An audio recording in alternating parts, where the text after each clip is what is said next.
मोहित ने कुएं के पास दिया जलाया और जोर से बोलने लगा।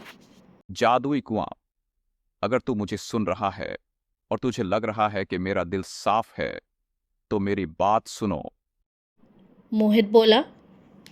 मैं इसी गांव में रहने वाले सुरेंद्र जी का बेटा हूं, जिसे बचपन में ही शहर भेज दिया गया था। रवि चौंक के बोला। तुम सुरेंद्र जी के बेटे हो? हाँ, फिर मोहित ने कुएं से बोला। मुझे अपने पिताजी के मौत का सच जानना है। सब कहते हैं उन्होंने आत्महत्या की, लेकिन मुझे इस बात पे यकीन नहीं। अचानक तेज हवा चलने लगी। तभी कुएं से एक आवाज गूंजने लगी।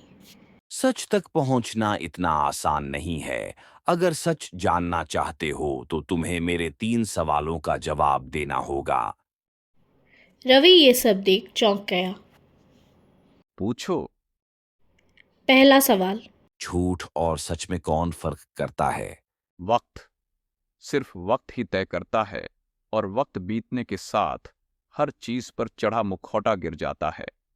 दूसरा सवाल। क्या तुम्हें जो गलत लगता है वो हमेशा गलत होता है? नहीं, मेरे लिए जो गलत है, हो सकता है उसके हालातों को देख वो सही हो। तीसरा और आखिरी सवाल। क्या तुम जो सवाल पूछ रहे हो उसका जवाब झेल पाओगे?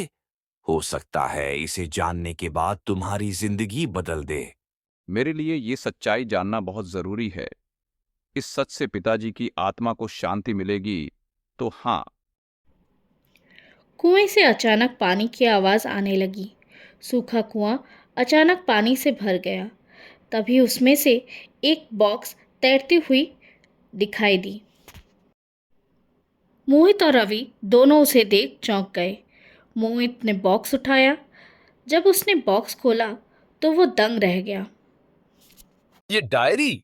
ये तो मेरे पिताजी की डायरी है। मोहित डायरी खोल पढ़ने लगा। अगर कोई ये डायरी पढ़ रहा है तो इसका मतलब आपको भी ये जरूर लग रहा है कि मैंने आत्महत्या नहीं की। हाँ, ये सच है। मैंने आत्महत्या नहीं की। ना ही वो कोई हादसा है। मुझे जहेर दे के मारा गया है।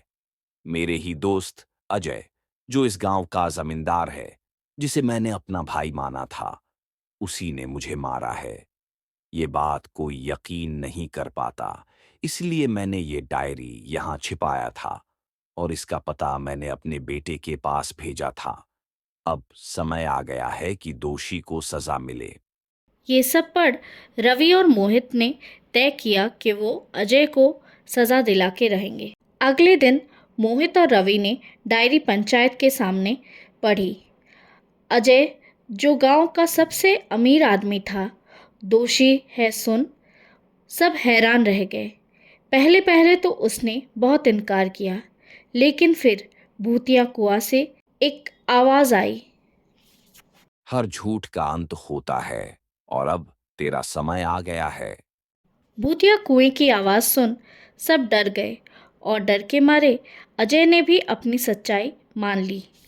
आप लोग डरिए मत, ये कोई भूत नहीं है। भाइयों, ये कुआं तो असल में जादुई है। मोहित हंसते हुए बोला। पिताजी ने कहा था, कुआं में कोई भूत नहीं, जादू सच्चाई और हिम्मत में था। बस उसे जगाने की देर थी।